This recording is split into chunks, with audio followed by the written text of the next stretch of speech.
Hey folks, welcome back to Only the Best Fantasy Novels. My name is Robin, and today I have a list of 10 classic fantasy novels slash series that I think is essential for every fan of the genre to read. Like these books, they span the gamut of everything that fantasy has to offer, and they're some of the most iconic books in the genre. They're also some of the most impactful, not necessarily in the ways you would think, or they like some are hyper popular. You know them. You may even you may even think of them as backbones of fantasy. Other ones you've probably never heard about, but these books all have a place for me at the heart of the genre. And yeah, let's get into it. The first of those is Paul Anderson's The Broken Sword. And what's interesting about The Broken Sword is that it was released in the same year as Lord of the Rings, and it draws inspiration from the same sources of Lord of the Rings. But the way Paul Anderson, the story that Paul Anderson creates, is vastly different from what Tolkien did. Like he puts together a story of the gods with and the fairies with, it just has this darkness and this richness, and it's short, it's punchy. Like you can read this book in a day, and it it's very it does things in a very interesting, a very different way from what Tolkien, like from Tolkien's vision, and it's a staple of the genre for a reason. Like it's, you owe it to yourself to read to read this one, to see one of the alternate directions that fantasy could have taken if it hadn't been for Tolkien and the whole Boyd of epic fantasy story. Um, yeah, there's that.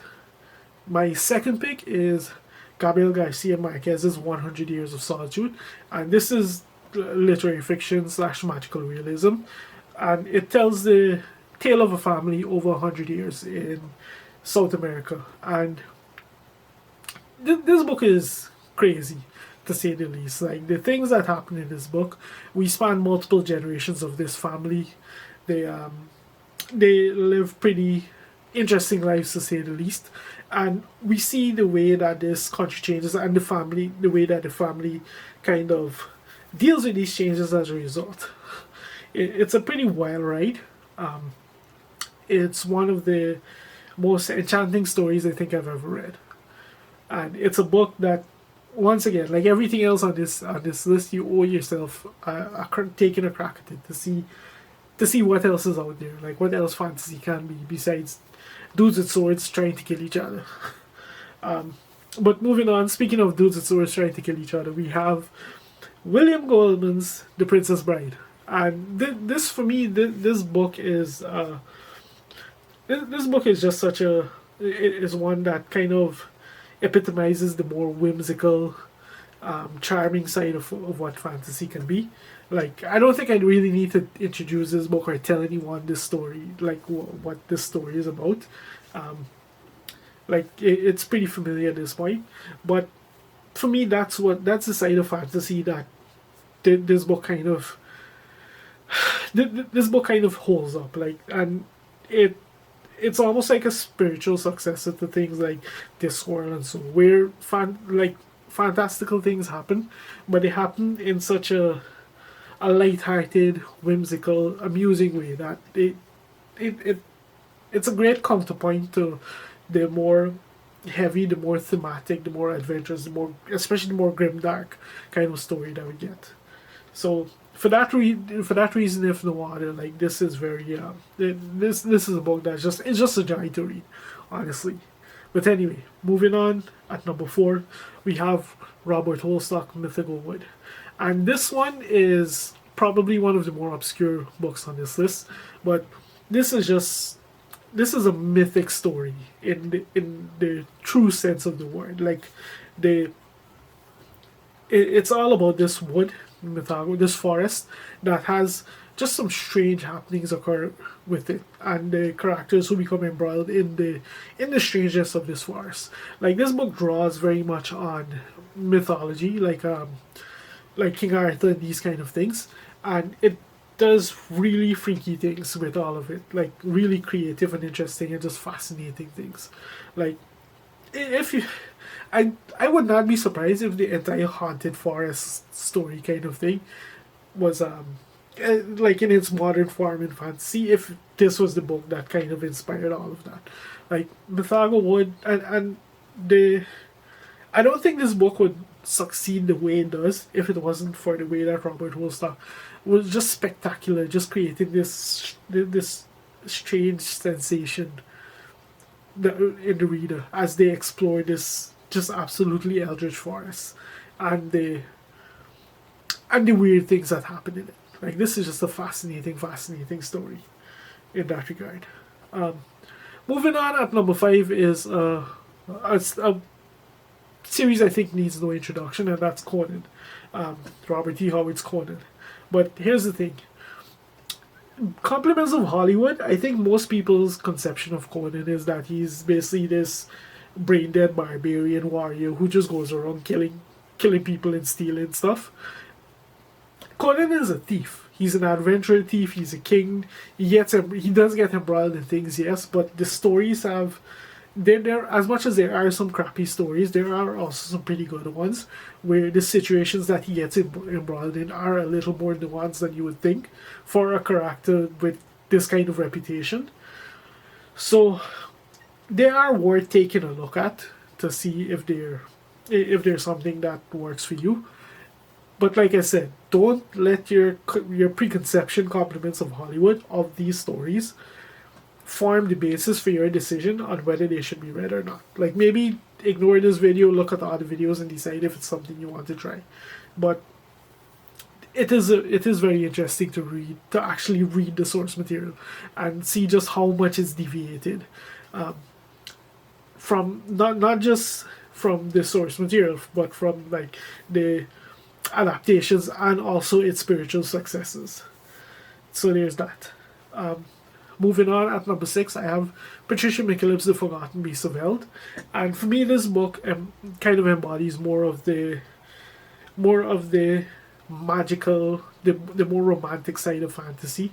Like this is a story of. It's essentially a romance. It's very much a romance, and it's a really interesting book. I don't want to talk too much about it because I feel like this is one of those books. I feel like the blinder you go into it, the more enjoyment you get out of it. Patricia McKillip is she's just a spectacular author, just weaving just this sense of the magical and the spectacular and the wondrous into a story. And as much as this is at its core romance, there's so much more that goes on in here that by the end of this book, like I just had such a joy reading this book. It was one of my favorite experiences of reading fantasy books to date, and that's why I'm not going to talk about this. Like I think the less you know about this book before you pick it up, the more enjoyment you're going to have out of it. So there's that, and then there's number 7, my personal favorite fantasy book of all time. One of the books that it blows my mind that more people don't talk about this book, and that is Hope Mirrlees' Blood in the Mist. And this is a story of a male who, when fairy fruit starts to float down the river, that basically flows past the town that he's the mayor of, and people start to become influenced by the fruit. He finds himself on a deadline, a race against time, to find a way to resolve the situation. And this is this is the most magical, wonderful, unforgettable stories of evolving the fairy realm and fantasy as a genre that I've ever read. Like, I haven't read a single book I could think of that could top this book. Like, this is the book that think of pretty much any of the modern fairy stories, like Jonathan Strange and Mr. Norrell, pretty much anything Neil Gaiman wrote and those kind of things. Like, this is the book for me that, like, it elevated that entire thing, that entire subgenre to a whole other level.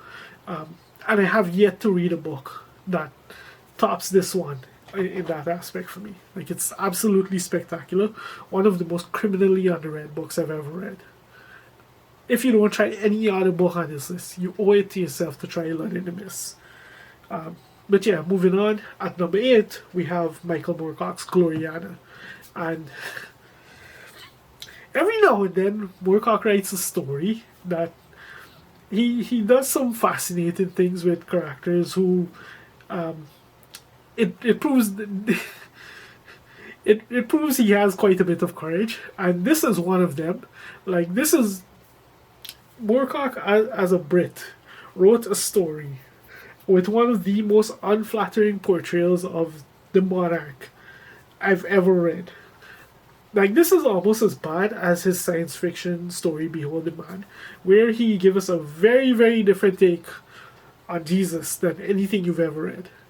In this one, he does it with the Queen, but at the same time he puts together a really fascinating tale of tension between multiple kingdoms and the political intrigue as different characters vie for Queen Gloriana's affections. And we have a spy master in the mix who's he's a double agent, he's a triple agent. He's so convoluted at this point, you really have no concept what side this guy is on except his own. Like, and through it all, like, we have this court and this castle that it's being warped into something far beyond anything you would think. It's just fascinating. Like, this is Moorcock having some things to say about the British monarchy and putting them down in a very entertaining story on that. And yeah, if you've ever been curious about Michael Moorcock, why he has such a hearty following online, this is the book to read. It's standalone, it's just one book, but holy crap. Anyway, that's that. At number 9, we have a book that I will never get tired of hearing anyone talk about, and that is Mervyn Peake's Gormenghast. And this is fantasy so far in the spectrum of literary fiction that there's almost nothing fantastical about the story except the setting and just the weirdness and the... Yeah, maybe let me take a step back and talk about why this book is so spectacular. And it's because of Mervyn Peake's writing. Like, Mervyn Peake takes atmosphere and prose and dialogue and everything and words on a page in general to a whole other level when he weaves the tapestry of Gormenghast and the unusual creatures that inhabit it. Mind you, there's nothing fantastical in terms of, like, the people in this book. Like, it's people in this book, but they're depicted in such a way you could really only think of them as creatures. It is just brilliant. Like, this is a secondary world and fantasy on a whole, unlike anything I think I've ever read before I read it, at least. And there's a reason, like, it's considered a classic of the genre. Like, what it delves into and the way it does things is unlike any book you've ever read. Basically, it's one of those that you have to try. And then last but not least, number 10 on the list, I have Gene Wolfe's Book of the New Sun. Personally, this is not a favorite of mine, but that's because I read it at a time when I was really not prepared to be reading this. But it does follow the story of Severian the Torturer at the end of times. And Gene Wolfe is a spectacular writer. The things that he delves into in this book, they're very strange, they're very interesting, and he has, like, a lot to say, and the way that he says it is not necessarily the most... He obfuscates things, and he doesn't spoon feed you in any way, shape or form. It is a fascinating read, and whether he's brilliant or whether this is utter trash, there's two ends to that discussion, and once again, as a fantasy reader, it's worth reading to see where you fall on that spectrum. But yeah, that's for me 10 picks, 10 fantasy books / series I think any fantasy fan should try at some point. Not just to see where the genre started and where it's been over the years, but also to see like where a lot of the stories that we love that are written today, where they draw their inspiration from, where like what were the stories that laid the foundations for the stories that we read and enjoy today, that are published today. And yeah, if you think this list is trash, if you have things to say about this list in general, just drop a comment, let me know your thoughts. And if you've made it this far into the video, thank you very much for watching, and I'll see you next time.